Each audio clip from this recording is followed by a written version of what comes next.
ritrovati in diretta su Telefriuli, l'appuntamento con A Voi la Linea. Dai rifiuti nascono buoni in spesa, questo grazie a una sperimentazione in atto a Pordenone di un ecocompattatore che a fronte del conferimento di Tetra Pak e bottiglie in plastica eroga tagliandi per sconti al supermercato e siamo andati a vedere come funziona. Questo è l'ecocompattatore che è stato posizionato nell'atrio degli uffici comunali di via Bertossi per un'iniziativa dell'assessorato all'ambiente del comune di Pordenone. Noi siamo venuti a provarlo e lo proviamo con l'assessore all'ambiente Stefania Boltin. Allora, intanto un'iniziativa molto interessante perché conferendo alcuni tipi di rifiuti si ottengono dei buoni spesa. Come? È sicuramente un'iniziativa ecosostenibile perché comunque conferendo materiale, come vediamo, sicuramente puro, possiamo avere maggiori introiti dai consorzi di filiera. Una delle novità di questo ecocompattatore è che è stato già posizionato presso il supermercato Conad di Viale Grigoletti di Pordenone. Questo ci è stato gentilmente offerto dal Conad e con il conferimento di 10 pezzi, che siano bottiglie in plastica, lattine o Tetra Pak, viene rilasciato da questa bocca, da questa apertura, un buono sconto di €1 che potrà essere utilizzato su una spesa di €30. Questa è una sperimentazione per vedere la rispondenza della cittadinanza. Ci stiamo già muovendo per vedere se è possibile installarne degli altri, magari con raccolte anche diversificate rispetto a queste frazioni di rifiuto in giro per la città. Allora, vediamo come funziona l'ecocompattatore. Abbiamo preparato qui alcune bottiglie, alcuni Tetra Pak e facciamo fare questa operazione appunto all'assessore Boltin. Vi faccio vedere, partiamo dalla bottiglietta di yogurt, quindi abbiamo la bocca dove si inseriscono i tappi, che comunque c'è una raccolta di tappi per le associazioni, come sappiamo raccolgono, viene aperto il cassetto, viene inserita la bottiglia, l'ecocompattatore lavora e qui vedremo che mi segnala una bottiglia, quindi noi possiamo vedere via via l'incremento delle bottiglie che vengono inserite. Adesso noi arriviamo a 10 velocemente, così vi faccio vedere il buono che esce. Naturalmente luce rossa, macchina in funzione, luce verde quando noi possiamo utilizzare e aprire il cassetto. È una settimana che abbiamo posizionato questo ecocompattatore, abbiamo già effettuato gli sbottamenti perché c'è proprio rispondenza da parte della cittadinanza.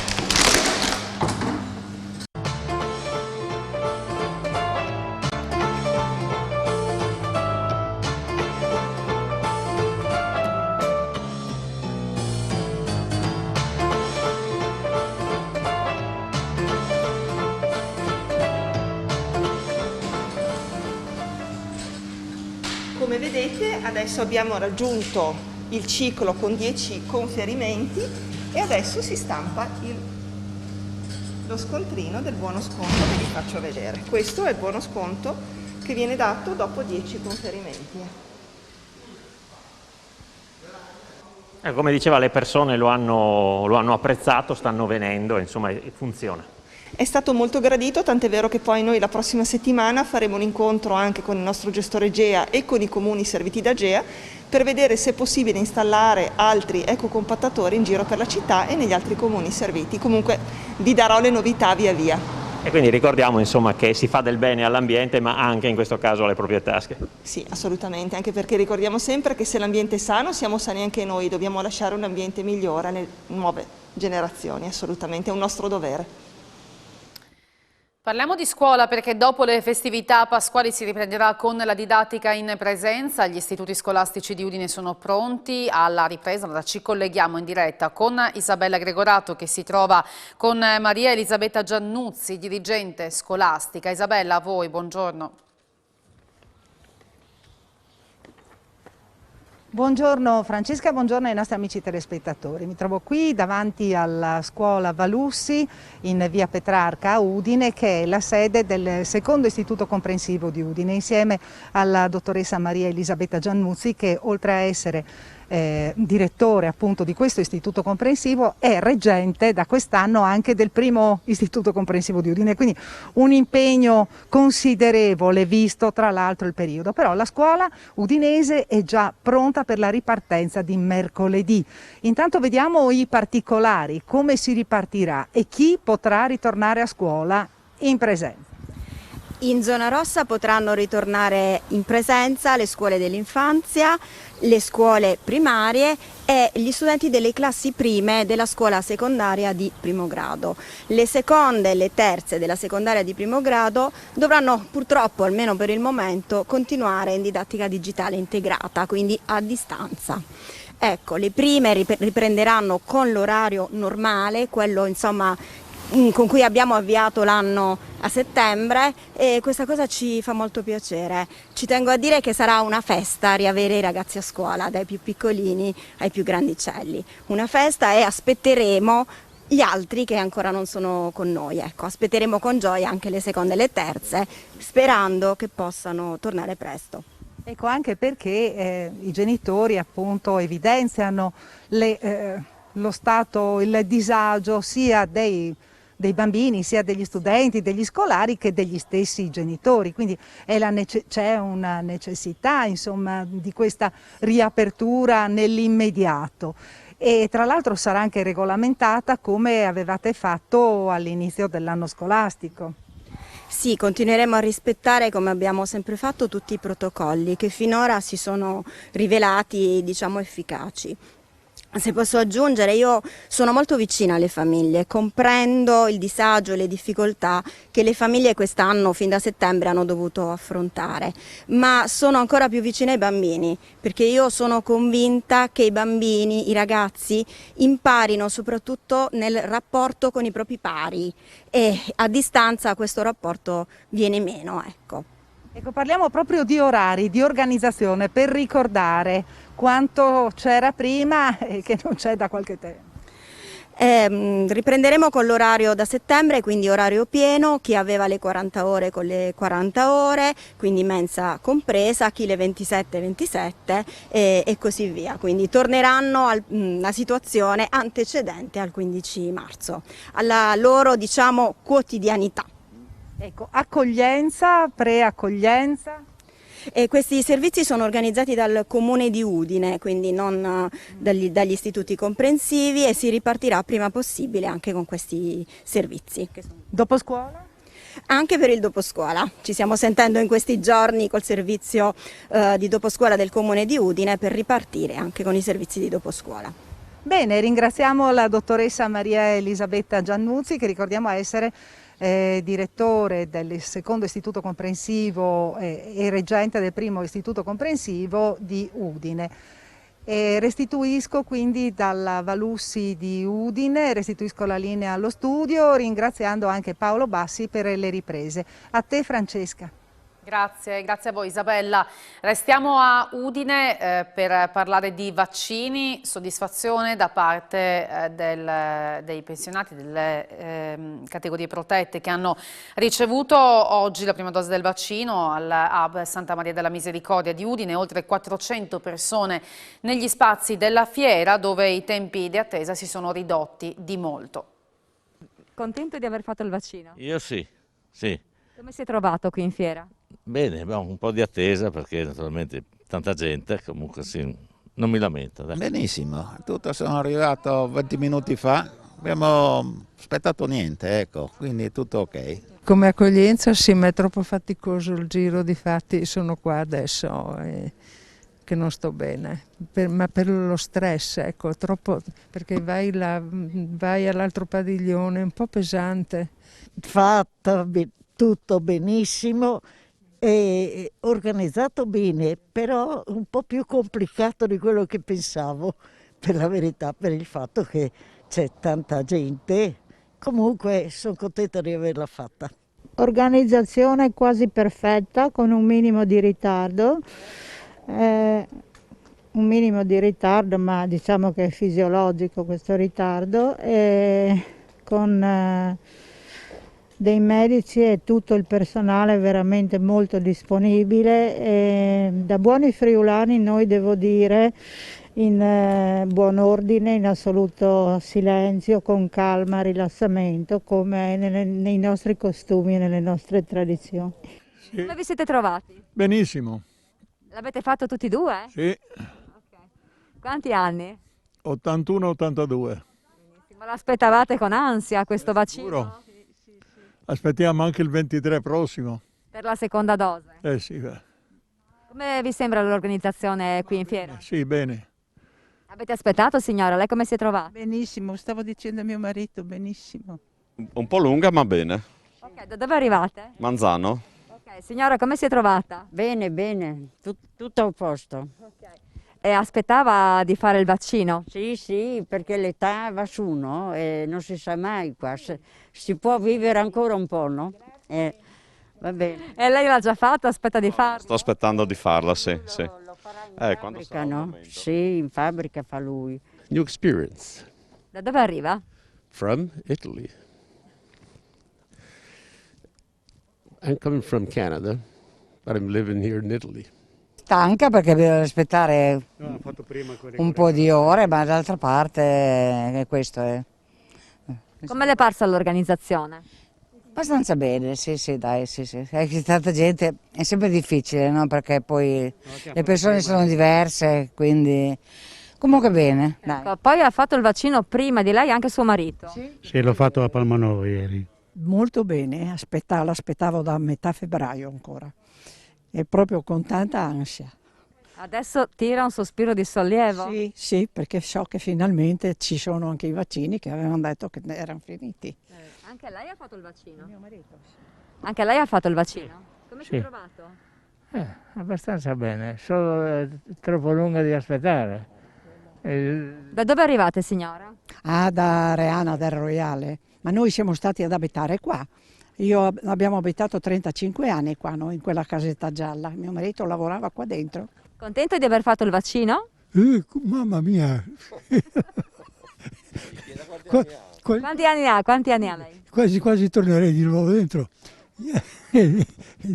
Io, guarda, le dico, sono del 26, quindi... Tra poco la seconda parte di A voi la linea.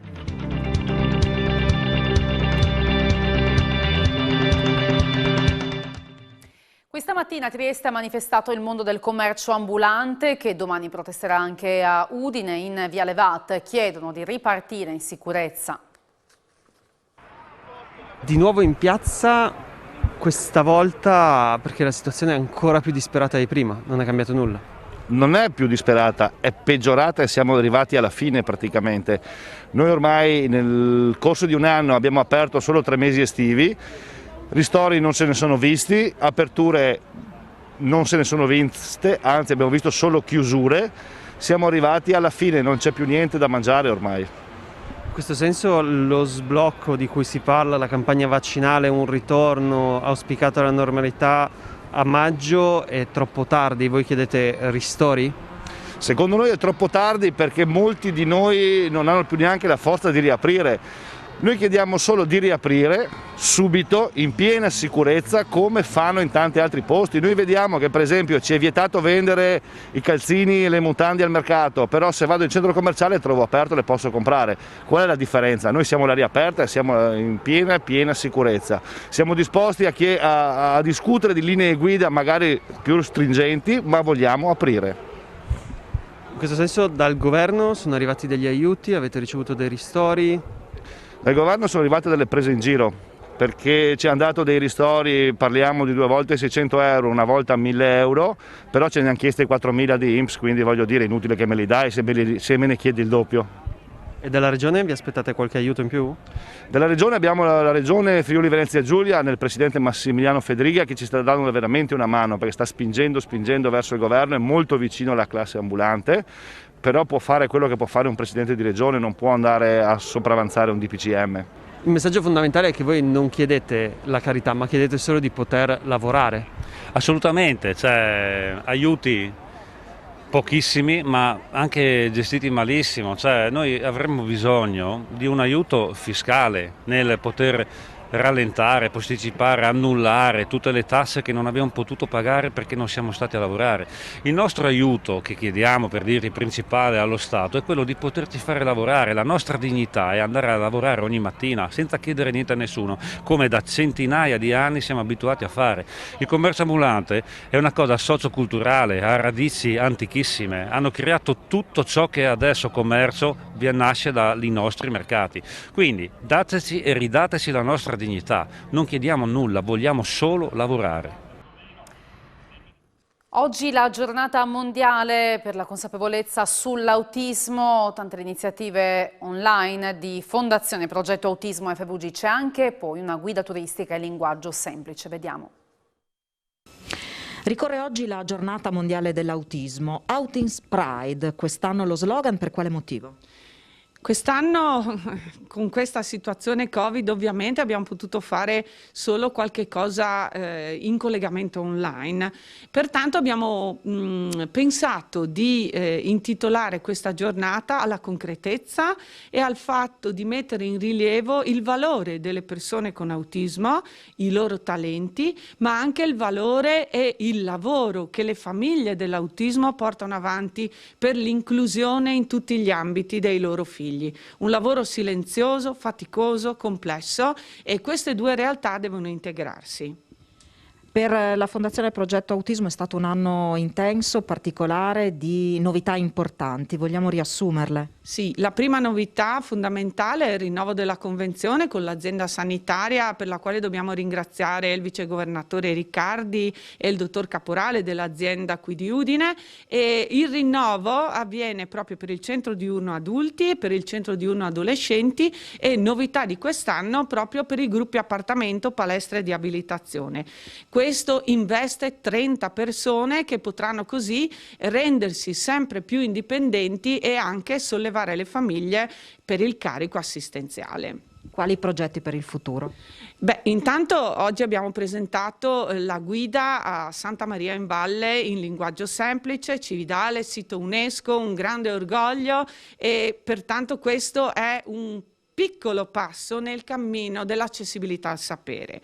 Abbiamo in riservo grandissime progettualità, ma ve le riveleremo cammin facendo, ed in più dobbiamo ringraziare il Comune di Udine per il corso di formazione importantissimo ad oltre quasi 200 persone fra insegnanti, educatori e assistenti sociali che abbiamo appena concluso, ma anche per il supporto a Special Cooking, un progetto di cucina importante che investirà oltre 20 ragazzi del centro, adolescenti ed adulti.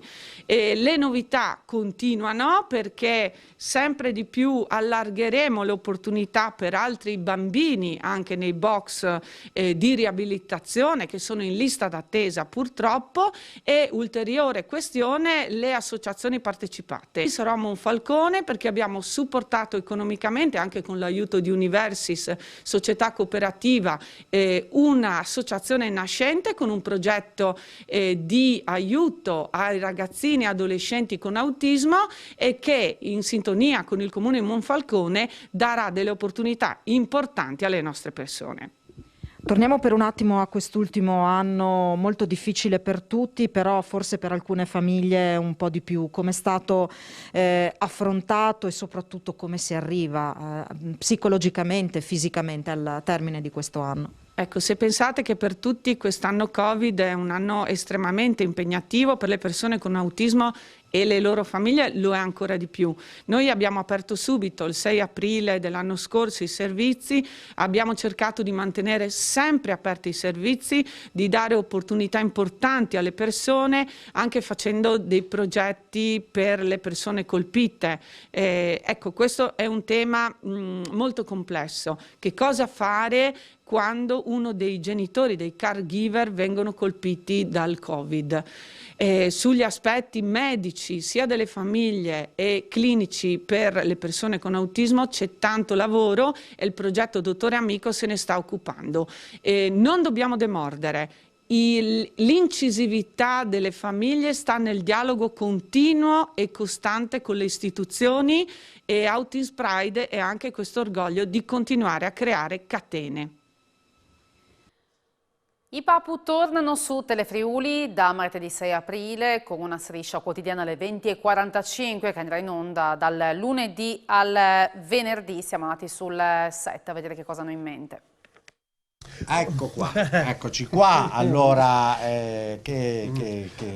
come sintetizzare sta cosa? Ci vediamo fra poco, la sintesi e ci vediamo fra poco. Sì. Approfitteremo di voi, del vostro tempo, sono 8 minuti al giorno, non sono tanti, quindi non vi sconvolgiamo la vita. Potete approfittare anche voi di noi, approfittiamoci a vicenda dal 6 aprile, sì, torniamo su Telefriuli, che è un po' un ritornare a casa. Un ritorno, sì, perché era il 97 quando abbiamo cominciato. Abbiamo visto ieri le immagini. Siamo cambiati. C'era la pellicola, cosa c'era? Non so, c'era il nastro non so magnetico, cosa fosse, i daguerrotipi. Ha resistito però, perché tra mille striscioline, torniamo bruciature, con eccetera. un nuovo programma che è tutto pensato su alcuni argomenti, insomma, molto nostri, molto umani, della vita di tutti i giorni, sul rischio, sul pericolo che corriamo normalmente vivendo. Che se fossimo morti avremmo risolto il problema, non ci sarebbe nessun rischio. Che problema c'è? Il rischio è da 0 a 120 in mezzo. Lì ci sono dei problemi, prima e dopo. Noi adesso triboliamo ancora 30, 40, 50 anni, poi finiamo. Parleremo quindi di questo in modo sempre un po' sbilenco, ovviamente, come nostro costume, e di costumi ne abbiamo tanti, perché abbiamo valigione, abbiamo investito in parrucche, perché in parrucche e baffi. Ma come facciamo a fare uno del 97? È impossibile, quindi ci siamo procurati, abbiamo fatto degli investimenti, mica da ridere, anche gli occhiali, vedi? Nel frattempo abbiamo investito in pastiglie, in urologi, in un sacco di interventi, e siamo ancora qua, e ritorneremo all'attacco dei Telefriuli e dei friulani con questo. Ci auguriamo. Chi non fa non falla, perché questo è un momento divertente, allegro, e di questi tempi non è poca cosa, siamo tutti tribolati. Anche noi, anzi tanto più noi che se ci manca il pubblico. Non ci avranno mai, abbiamo detto. Noi abbiamo bussato alla porta giusta e Telefriuli ha risposto, ha aperto, ha detto: ah, siete voi? Arrivederci, è chiuso. No, però con noi dentro, ha chiuso con noi dentro. Morale, vi aspettiamo. Da martedì 6, vi aspettiamo. Lunedì, venerdì, per 2 mesi e passa. Passa. Adesso basta, lasciateci lavorare, perché è no. da un anno che non facciamo niente, quindi non siamo più abituati. Non siamo più abituati. Già avevamo un ritmo blando prima, adesso proprio no. A fra pochissimo. Viva, pausa caffè. Ciao. Comincia con la pausa caffè.